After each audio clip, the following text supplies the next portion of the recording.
मित्रों, बहुत बहुत स्वागत है आज के हमारे खास कार्यक्रम में। और आज हम लोग जो विषय पर चर्चा करने वाले हैं वो है शनि की साढ़े साती और ढैया। किन राशियों पर साढ़े साती का प्रभाव है, किन राशियों पर शनि के ढैया का प्रभाव है और कैसे ये ढैया और साढ़े साती चलते हैं और क्या इसका फल रहता है, इसको लेकर हम लोग चर्चा करेंगे। तो आज का विषय क्या रहेगा? शनि साढ़े साती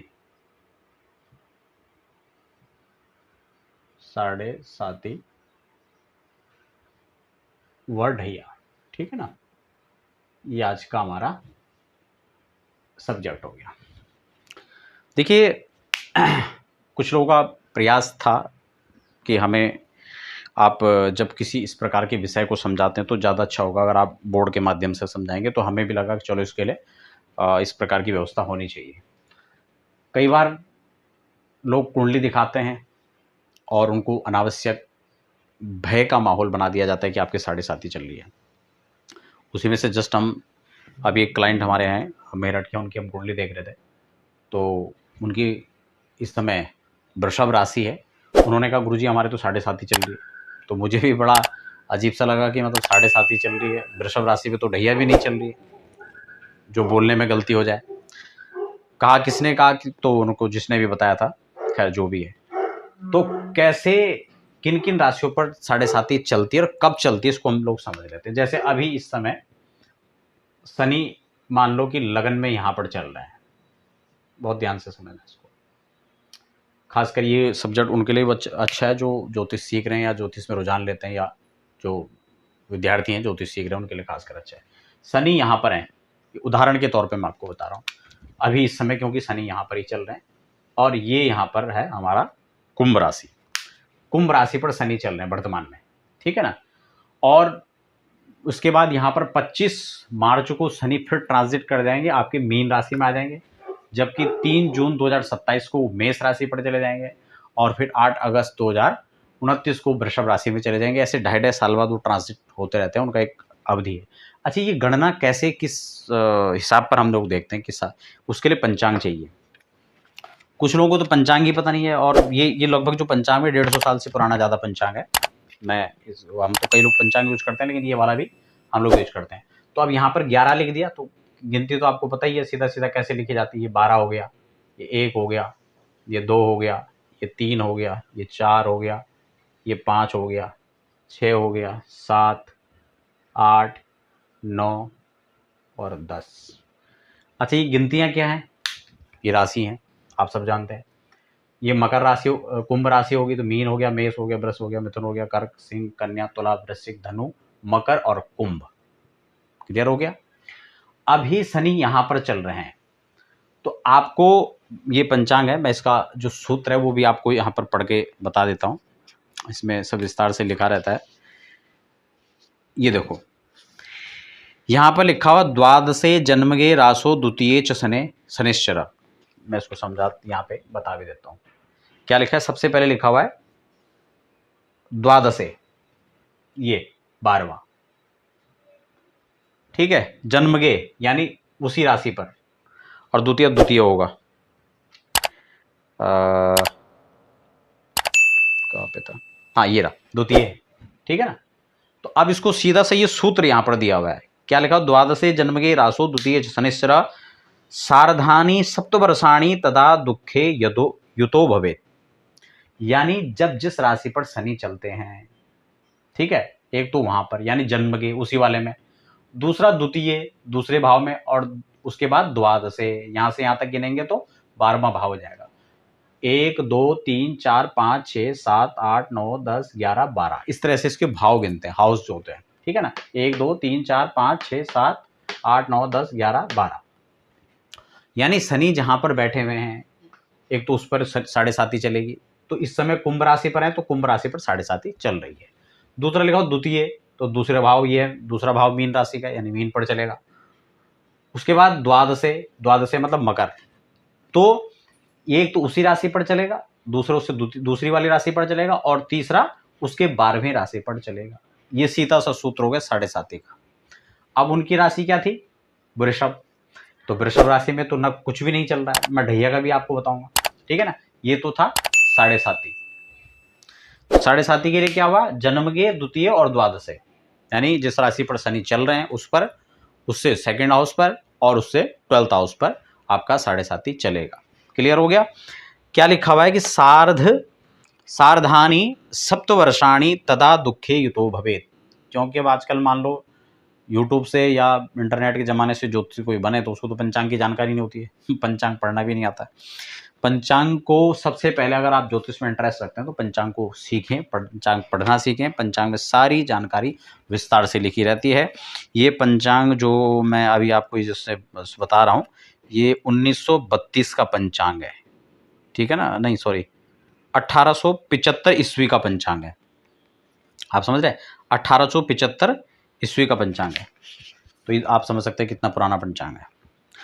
तो उसके बाद हम ढैया का, मैं पाद की भी आपको बताऊंगा, और जो स्वर्णपाद रजतपाद ये चलते हैं इसके बारे में बताऊंगा, वो भी सब इसमें लिखा होगा, मैं आपको सब बताता चला जाऊंगा। अभी ढैया का विचार है, ढैया हम कैसे देखेंगे। तो ढैया का भी सूत्र इसमें लिखा हुआ है, का लघु कल्याणी ढैया प्रददाति वे रवि सुतो रासे चतुर्थाष्टमे व्याधिम बंधु विरोधम विदेश गमनम क्लेशम चिंताधिकम। इसमें देखो उसका फल भी लिखा हुआ है और कैसे ढैया स्टार्ट होती है वो भी यहाँ पर बता रखा है, ठीक है। कि इसका फल बताया व्याधिम बंधु विरोधम, एक तो रोग की जो है आशंका बढ़ जाती है, मैं वो भी बताऊंगा किन किन परिस्थितियों में क्यों बढ़ती है।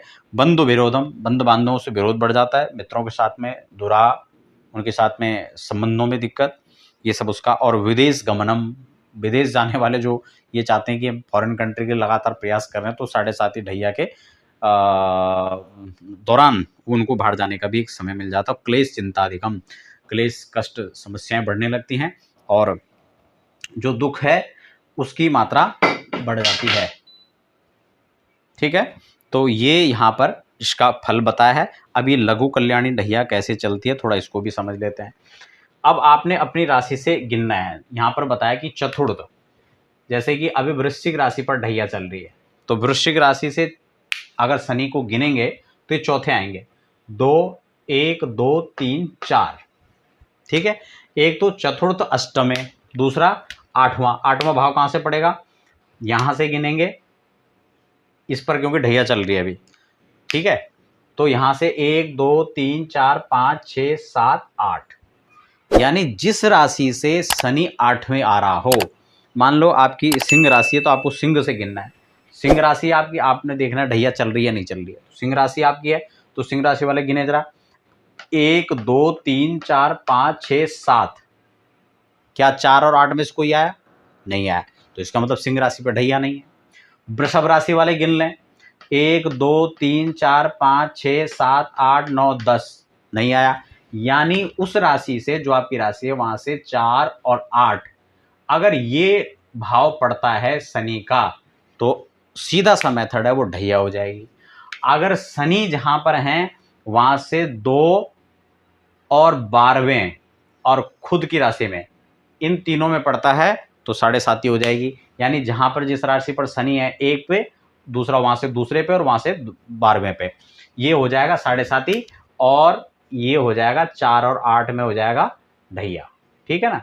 तो ये ढैया हो गया और ये साढ़े साती हो गया।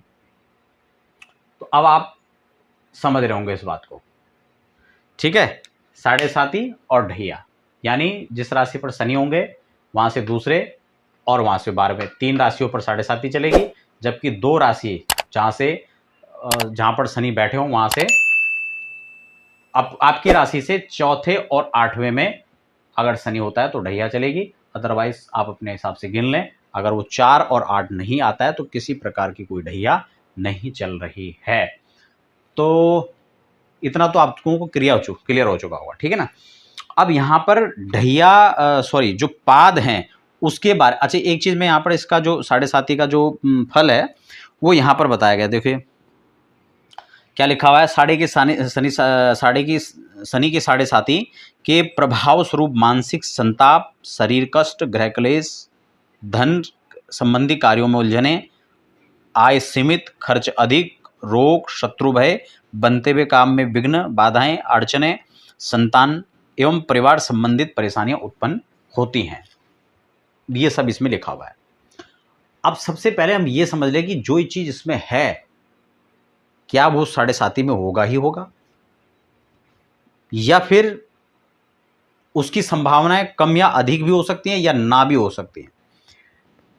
शनि एक स्लो प्लेनेट है। आप समझते हैं एक राशि में 2.5 साल लग जाते हैं उसको दूसरे राशि पर जाने को, उसकी यात्रा बहुत स्लो चल रही है।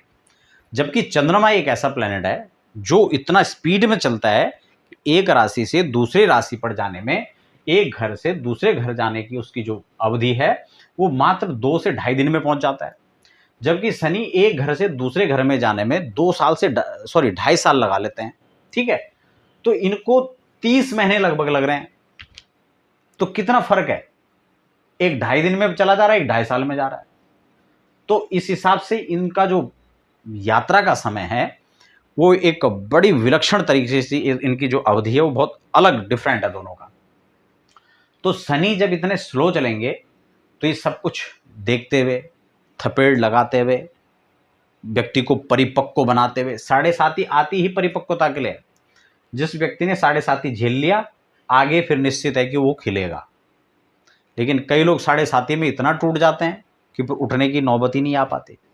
तो इन सब चीज़ों को, इसीलिए 7.5 का प्रभाव कैसा रहेगा ये आपकी कुंडली में शनि पर भी डिपेंड करता है कि शनि की स्थिति क्या है।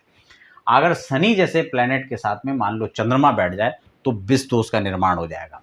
शनि और चंद्र, उदाहरण के तौर पर यहाँ पर अगर हम चंद्रमा को बैठा देते हैं तो ऐसा व्यक्ति की 7.5 जो है वो बहुत कष्टकारी होगी। या यहाँ राहु को बैठा देते हैं तो ये दोष बन जाएगा, ये अभिशाप उसके जीवन का हो जाएगा। तो आप समझ रहे हैं। तो ऐसे में ये निर्भर इस पर भी करता है कि उसकी स्थिति किस प्रकार से कुंडली में है। अगर वही 7.5 मान लो कि जैसे इसी में आप देख रहे हैं, ये शनि अपने घर के हैं और इन्हीं की 7.5 आ गई है, तो इन लोगों के लिए 7.5 ज्यादा कष्टकारक नहीं होगा। या जैसे पिछले राशि मकर पर चल रहा था तो उनके लिए भी 7.5 ज्यादा कष्टप्रद नहीं रहा होगा। लेकिन उसमें भी फिर ये भी देखने लायक होता है कि उस समय दशा किसकी चल रही है, फिर शनि पर किन ग्रहों की दृष्टि है, शनि शुभ प्रभाव में है या अशुभ प्रभाव में है। ठीक है ना, इन सब चीजों पर भी यानी कई प्रकार से 7.5 का फल देखा जाता है। तो अब केवल आज के जो विषय के अंदर हम लोग देख रहे हैं वो 7.5 और ढैया स्टार्ट कैसे होती है, किन किन लोगों की राशि पर होती है, ये हम जो है देखना समझ गए। अब यहां पर पाद का थोड़ा मैं आपको समझा देता हूं। ठीक है ना, देखिए यहां पर बड़ा स्पष्ट लिखा हुआ है कि शनिदेव के राशि प्रवेश के समय, बहुत ध्यान समझना, शनिदेव के राशि के प्रवेश समय जन्म राशि से चंद्रमा की स्थिति के अनुसार पाया होता है।